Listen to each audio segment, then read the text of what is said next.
I think we should start with a lay of the land. Power is a very big concept. So I'm wondering, Dr. Kray, if we can start with you. What is power? How is it defined? Give us the landscape here. Great. I'm really happy to be here and to have the opportunity to talk about power and gender.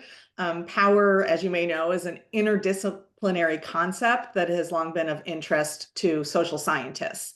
Groundbreaking research on the psychology of power has been done here at Berkeley, led in part by Professor Dacher Keltner, a psychologist by training. And this research defines power as an individual's relative capacity to modify other states by providing or withholding resources or administering punishments. This capacity is the product of the actual resources and punishments the individual can deliver to others. So I want to just emphasize a few key points here because that's sort of a mouthful. First of all, power is relative. It depends on one's capacity compared to others. Two, it involves the ability to modify other states, and that stems from having control over valued resources. It could be budgets, it can be, compensation rewards, and the ability to administer those punishments, or to administer punishments and to provide valuable resources. Power can come from various sources, including individual personality traits. It can be a product of a dyadic relationship, so a one-on-one relationship, roles within groups and organizations. And finally, power is viewed as present in almost all social contexts, ranging from parent-child dynamics to international relations. Yeah, thank you. Very, very broad sweeping. So we're going to kind of zone in a little bit more. And I know, Alex, you've done some work studying power. How would you sort of help us understand power? Yeah, so Laura provided a very good overall lay of the land of the various ways power is conceptualized and defined. But I think it's also important to bear in mind that power can be exercised differently. So there's a more dominant approach to power, which is really about coercing into others into submission through your formal authority over them or the resources you control, whether it's promotions, raises, influence, access to influential people. But there's also a more prestige-oriented approach, which is about earning others' respect. So displaying competence and demonstrating your trustworthiness over time. And there's also an approach, people often view power also in terms of the ability to exert agency or control over your outcomes. Often we would think of it as empowerment, right? And Colleen actually has a recent HBR piece that delves into that a bit, demonstrating that's something in particular that women actually really desire a lot compared to men. But yeah, just wanted to point out that power can also be thought of how we choose to exercise. Yeah, I think part of why I find this topic so interesting is because I am wondering if power, as we've come to know it, is just sort of inherently masculine as we've defined it. It's somewhat of a controversial question, so maybe I'll pose that to you, Laura. Is the concept inherently masculine? I don't think so. I think that it's not inherently masculine. I think of power almost like energy, right? It's a general mechanism through which social interactions flow, but it's really how you use it that determines whether it's masculine or feminine. That said, there are significant parallels between the effects of power and observed gender differences that suggest power differences may play an important role in producing many psychological and behavioral differences between men and women. So for example, high power individuals and men generally display greater agency, so more confidence, assertiveness, lower communion. They tend to be less warm than women. And men also tend to have more positive self-evaluations compared to low power individuals and women. Secondly, we can just look around us and see that men frequently have greater structural power than women across domains like organizations, politics, the economy, and even within marital relationships. And third, these parallels suggest that many observed gender differences may be explained, at least in part, by power differences between men and women in society. Yeah, absolutely. And I'm wondering, just as we're thinking about, did you want to add to that? Yeah, I think Laura kind of provided a good overview of how existing power discrepancies in terms of who possesses it can be explained in gendered ways. I think also back a little bit to the idea that how we exercise power matters, that can be gendered in a lot of parallel ways. So for example, we know that women who display power in a more domineering way are often, it's often perceived as a less acceptable path for women to go down than men, for example. That dominant approach tends to be a very masculine stereotyped approach, and that can produce some downstream outcomes that Laura pointed out as well. So as we sort of think about this concept, try to wrangle it and understand that there are sort of gendered influences, I'm wondering, Francine and Amy, how you've seen gendered conceptions of power play out in the workplace. Amy, maybe we'll start with you. Yeah, sure. Hi, everyone. Nice to be here. So the corporate world, I work for a pharmaceutical company, Sanofi. It's an entirely different animal. I had this great conversation with Francine last night, and we both agreed that, women in the workplace, it's really tough, right? You start at this disadvantage that their male counterparts, like, it just doesn't exist. So, that in itself is incredibly tough. And I have a lot of examples from corporate. I've seen men that are getting this high visibility project, and, to accelerate their careers, and they, usually take all the credit for it. But then there's these women in these supporting roles, these number 2 roles, they're doing the lion's share of the work, and, it's not helping them advance in their career. They're achieving results, but, they're not getting that recognition, that they deserve. Another example, is when I was in this FDA meeting, for regulatory affairs, and there was this female project lead, that she was a subject matter expert, and she was continuously being interrupted throughout the meeting by a senior male. I'm sure you might have experienced that at one point, right? And so, as this male colleague, was assertive, she became more hesitant throughout the meeting. And that's where, even though she had formal authority, he put himself in a position where he was the leader, and nobody challenged him. So yeah, that's what women are up against. That's what we face.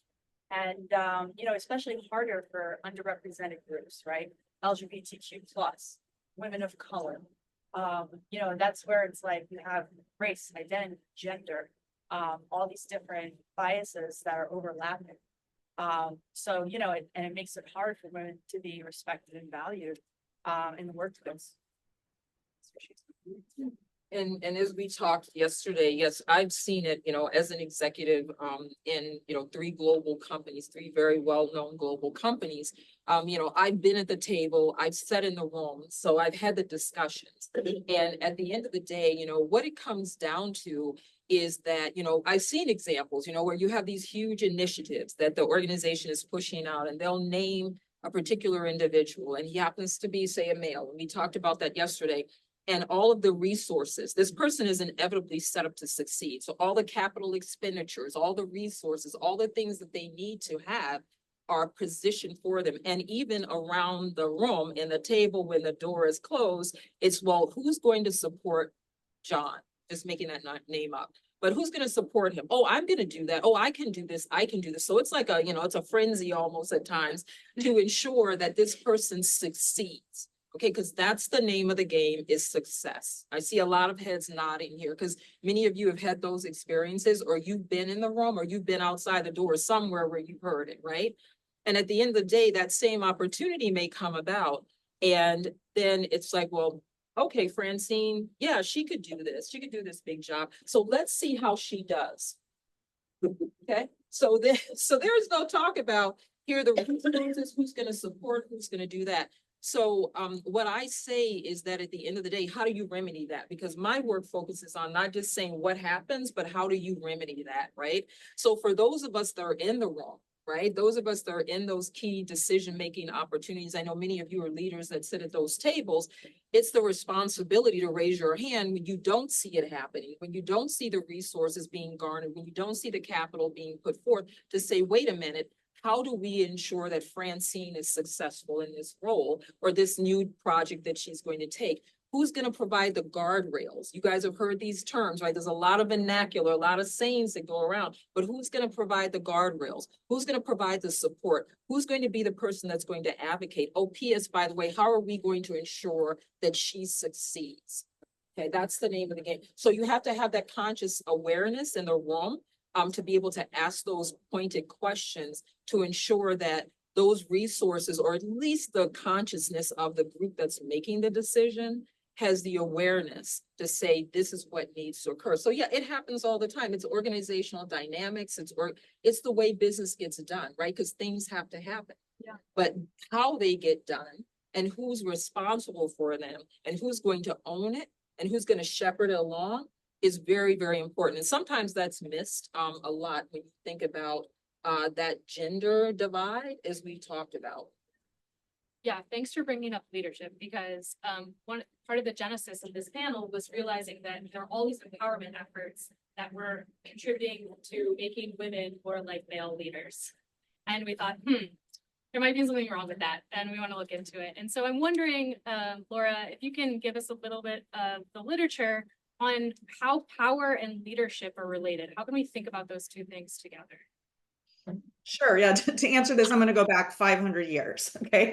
So in the 16th century, Machiavelli wrote The Prince, and this was a treatise advocating for manipulation and occasional cruelty as the best means to attaining power and leading others.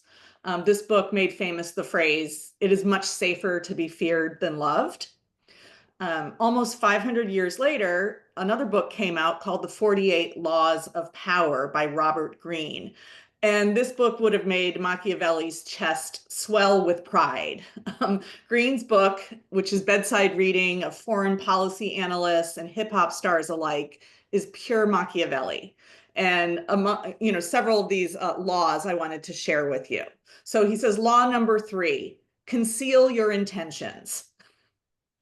Law number 6, court attention at all costs.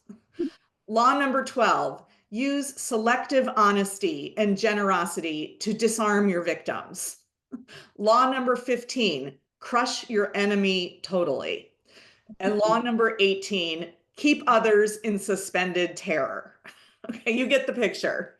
So guided by centuries of advice like Machiavelli's and Greene's, people tend to believe that attaining power and being a leader requires force, deception, manipulation, and coercion.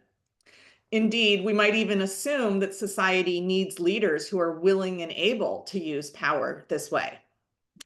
As seductive as these notions are, they're dead wrong. Instead, a new science of power has revealed that power is wielded most effectively when it's used responsibly by people who are attuned to and engaged with the needs and interests of others. And years of research suggest that empathy and social intelligence are vastly more important to acquiring and exercising power than force, deception, or terror. And Alex, I know you looked into this in leadership as well, and I'm thinking about even some of your research on the way that sometimes there's backlash if we enter into a different gender role. How can the literature contribute for understanding? Yeah, so obviously leadership, it grants you a lot of leeway in terms of the options you have for exercising power. And, leadership often is a masculine stereotyped position, right? And as a result, there's a lot of evidence that when women pursue that sort of Machiavellian approach that I'm gonna push you, force you into submission, or even on a more subtle level, I'm gonna push my ideas out there and not solicit yours, they tend to suffer much harsher social consequences than men. So granted, it's not a great approach overall, but women seem to be harmed by it even more than men, particularly when they're in a leadership position. Francine, this is a tough question. How can corporate leaders work to change this? Okay, well, see, my badge even fell off for a second, so I mean, at the end of the day, I mean, I think that, you know, I talk to a lot of women, you know, that call me or find me in meetings like this or whatever, and we talk about power. And, you know, I look at power as simply one's ability to influence. Now, you can influence for good, you can influence for bad. Like, it's on a, you know, as we just talked about, there was nothing good that really comes away from this.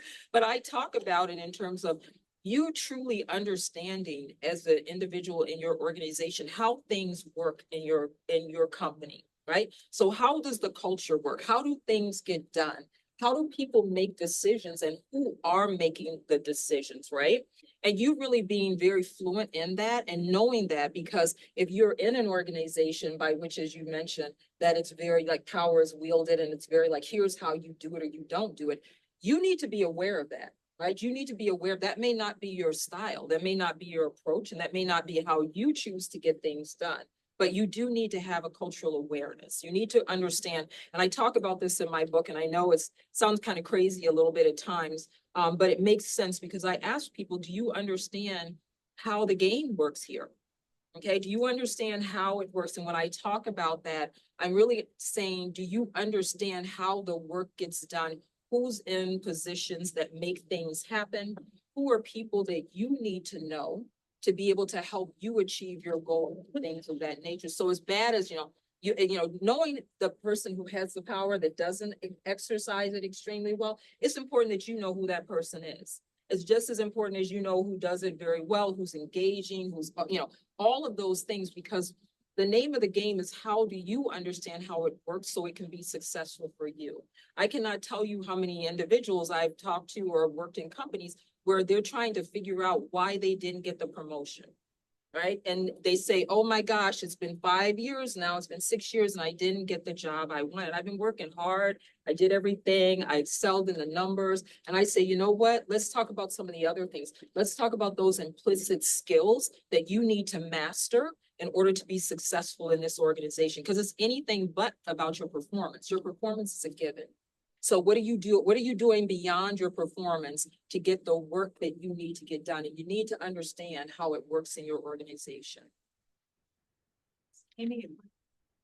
Oh, she's good, right? No, I just speak the I reality love because I'm no hearing you. longer. Yeah, do you want to go? Okay, Okay, I gotta talk. Yeah, so, you know, a lot resonated with me, Francine, when you said that it's not, you know, just putting women leaders in these leadership roles, but it's about giving them the tools to help them succeed. And, you know, a lot of times we just leave them, you know, hang out dry and that they have to figure it out on their own. And most important, to get that buy-in at that leadership level, at, you know, the top of the corporate ladder, because, you know, to improve opportunities for women. And also for these sponsors to be advocates, you know, and have, you know, and be able to have, you know, conversations with these women and mentor them. I think as far as, you know, leaders, they need to be, they need to encourage like diverse voices. They need to create a safe environment. I'm very lucky at Sanofi because I can be my full authentic self. And so, you know, I believe that power is the ability to be yourself. You know, my superpower is my authenticity and my ability to be vulnerable. And at work, I'm open, that, of my sexual orientation. I have a wife and 3 kids, 3 crazy, adorable kids. And I'm also open about my mental health challenges, being diagnosed with bipolar 2. And, you know, I wasn't always confident at all to share this, right? Because it could be very dangerous. And that's a personal decision that everyone, you know, should make on their own if they are going to be that vulnerable. And my wife, you know, she and my supportive friends were very concerned, you know, because, yeah, I could have ruined my career, you know, by sharing this, by being so vulnerable. But, you know, where you could see it as a weakness that I did that, I used it as a superpower. I used it, you know, like a power move. And so, you know, my ability to spread awareness, and to help others and make an impact, where I could, you know, that's, was really, you know, really well received. And so it's like having leaders, you know, change that narrative. So, you know, the concept of pursuing power is celebrated. And that it's a way to influence positive change. Thanks for sharing, and I feel like it's similar to what we heard from Coach Washington speak about in terms of, right? And how powerful that can be to yourself and your identity. Then there are all these structural issues and structural challenges. So I'm wondering also, how you've seen inclusive leadership. Well, what actually has made a difference on the corporate side in terms of empowering women in a way that feels like they can. Go ahead, making me go again? Don't want to hear from Francine? Okay, well, you know, it's tough, you know, because there definitely is a double standard. You know, you just shared, you know, as far as, you know, you got to walk a thin line as far as being, you know, being assertive and or, you know, being aggressive. You know, if you have empathy, right, or you're going to be seen as too soft. So, you know, those are the challenges. And you know, it's really about that empowering, that inclusive empowerment leadership, right? That where leaders use their influence to connect, to make those connections, to, you know, build relationships. So, you know, that's so important. And, you know, I'm very thankful that Sanofi, you know, is at the forefront of diversity, equity, and inclusion. And they were intentional with creating these support systems, like employee resource groups. I was the co-lead of the Wise and Chapter, a women's group at Sanofi. And I have my new co-lead over there, shout out. And, you know, that's really what it's about. Like, I had the opportunity to share my voice. And then to drive initiatives to, you know, make, you know, new opportunities for women so that they, you know, they could then lead. So yeah, hope I answered the question. Yeah, But, you yeah, know, absolutely. Francine, what have you seen work well? You know, I think what works well is when you have an organization that has accountable leadership.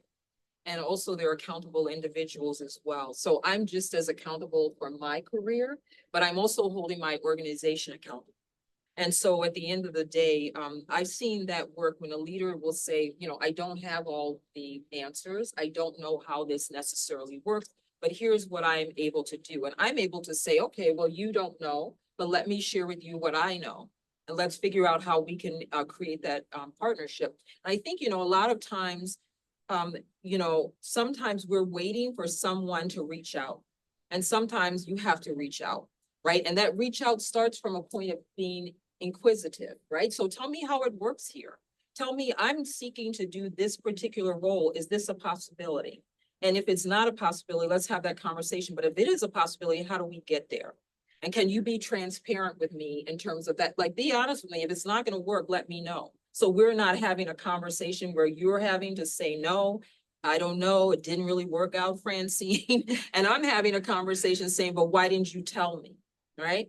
And so that, you know, so as long as we agree to be transparent, as long as that's what I've seen leaders that are successful in this journey. And my conversation always to leaders is that, you know, really, this is a leadership imperative. This is not a grassroots activity. So don't expect like a groundswell, but you also have to reach out. You have to make yourself known. You have to talk about the way things get done. You have to talk about really, you know, when you see leaders and they'll be sitting on the panel, they'll say, well, you know, David, how did you get promoted? And David gives you his resume, right? It's got like in 1990 and 2000, and you're like, that's not how I thought it happened, but maybe, no.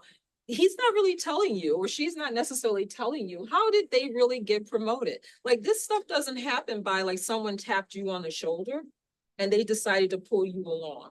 there's a whole lot of things that go on to get to those senior levels.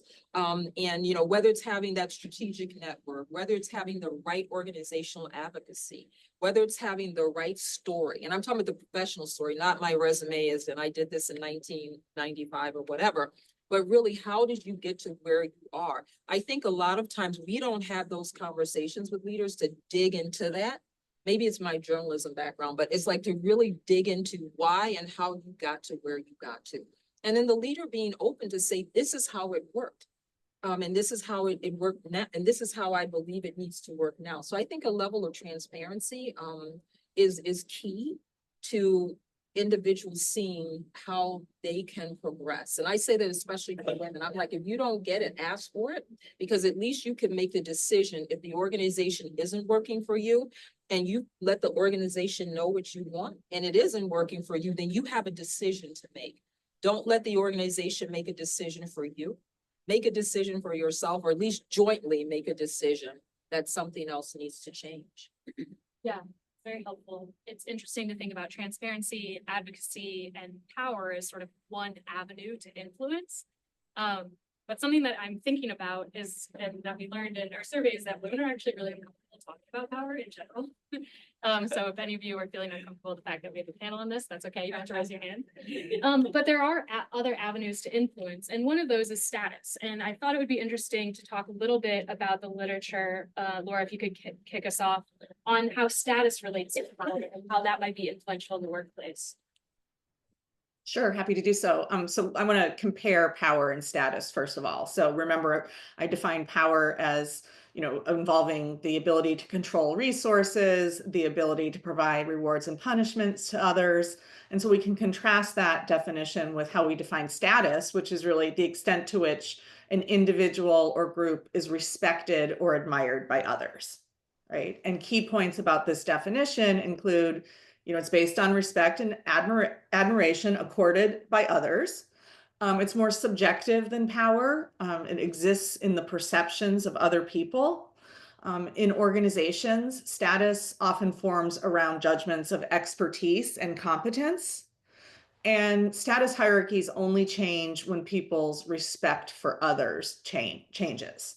Okay, so we have power on the one hand is controlling the resources, and status is being respected and admired, and so therefore more influential. So these two concepts, power and status, are highly correlated, and ideally leaders combine both, right? Because we know that they're going to shape how we are perceived by others, and both power and status have similar positive effects on our perceived strength or dominance as a leader, but they differ in how they, on their impact on our perceived warmth, right? And we need to come across as warm because it assures people that we're looking out for their best interests. And so power has a negative effect on perceived warmth, but status mitigates what we call a power penalty, right? So if you can combine power with status, then you're going to be perceived as both strong and warm. And so, you know, just I became curious a few years ago into researching the gendered aspects of power and status as two pathways to leadership or ascending social hierarchies. And so in this work with Charlie Townsend and Sonia Mishra, we decided to code, we looked at who made the Forbes list of the world's most powerful people. There were, I believe, 75 men and 5 women. So we also went to the Fortune magazine's 100 most powerful women, and we were interested in seeing how they're perceived by people in society. And basically what we found is that the women who made these lists were more likely to be perceived as having status than men, and the men were more likely to be perceived as having power than women. And so sum it up in a nutshell, it's the difference between Beyonce and Vladimir Putin. And what we find is that even when you take we looked at Fortune's 40 under 40 in finance, very successful people, but generally not household names. And we showed people pictures of these recipients of this award. And again, we found that people associated the women with status more than they did the men, and the men with power more than they did the women. And I think that this suggests that there may be gendered pathways to achieving leadership, and status is something that we need to attend to. And it's, it's important because it lifts you up when people grant you status. At the same time, it's important to recognize that while, women leaders are respected by others is positive, it's important to remember that status alone, so status without power, is a precarious state of being, given that just like status is freely given, it can be freely taken away. And ultimately, effective leaders need both power and status. Tall order. Yeah, I'm interested, Alex, is status an avenue for women to pursue to sort of work around this double bind? Yeah, I mean, actually, I feel remiss if I didn't mention some other research that Laura's recently done with Sonia Mishra, showing essentially that yes, as you would expect, consistent with what we said so far, research dating back to the 90s, women are often punished for being perceived as, I really want power, I want to exert power. But if they're perceived also as wanting to earn that power, right? Show others that you're competent, you can be trusted, I want to pursue status, that sort of an approach, combining that with the pursuit of power can actually mitigate that backlash that they tend to face relative to men for pursuing power. So what other research of Laura suggests is that they really can navigate that double bind by pursuing status at the same time. Now, one thing I do want to bring up, though, given that Amy brought up, being a member of the LGBTQIA+ community, and I'm sure, Francine will have more to say on this as well, is one limitation of a lot of gender research is we're likely talking about predominantly studies where we're either directly looking at or presuming that people are assuming that they're evaluating white men relative to white. And we really, we might be talking about whether it's a picture we're looking at or we're comparing somebody named Patrick to Patricia. We're often, that's just how a lot of the stimuli are. And so our understanding of intersectionality and how things like living a non-heteronormative lifestyle or being a woman of color may impact how you should go about approaching power is actually fairly limited. And there's some evidence that this stuff probably does matter. So for example, there is some relatively recent work, different lines of research showing that essentially men who buck domestic gender stereotypes by being stay-at-home fathers so that their wives can go be the breadwinners, they're often perceived as contributing less to childcare, less competent in their job. They're essentially perceived as incompetent freeloaders relative to a woman who makes the same choice. So that's kind of one, area and line of research suggesting that not, maybe members of the LGBTQIA+ community may also face different barriers.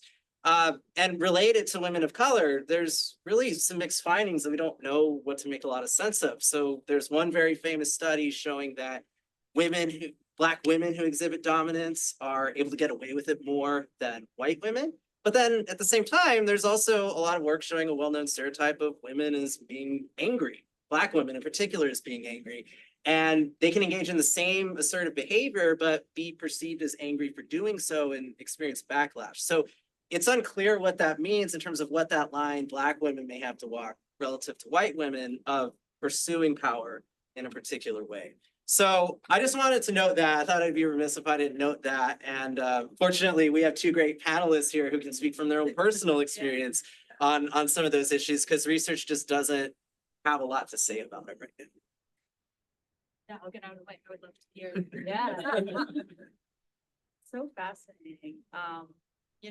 And I wouldn't even share my example because in my mind, Francine, we had this conversation last night.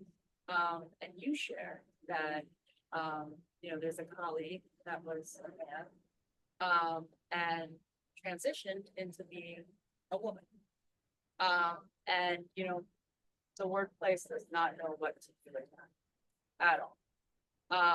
And, I can't even imagine, her perspective as far as entering the workforce, seen as a man, and that how she was treated then.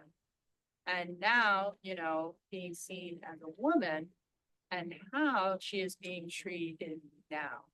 I think she could probably reveal a lot to us. But these are, you know, the challenges, especially in the transgender community. You know, it is so difficult. Yeah, so I agree, there needs to be, you know, more research, because if we do have these unique, you know, disadvantages.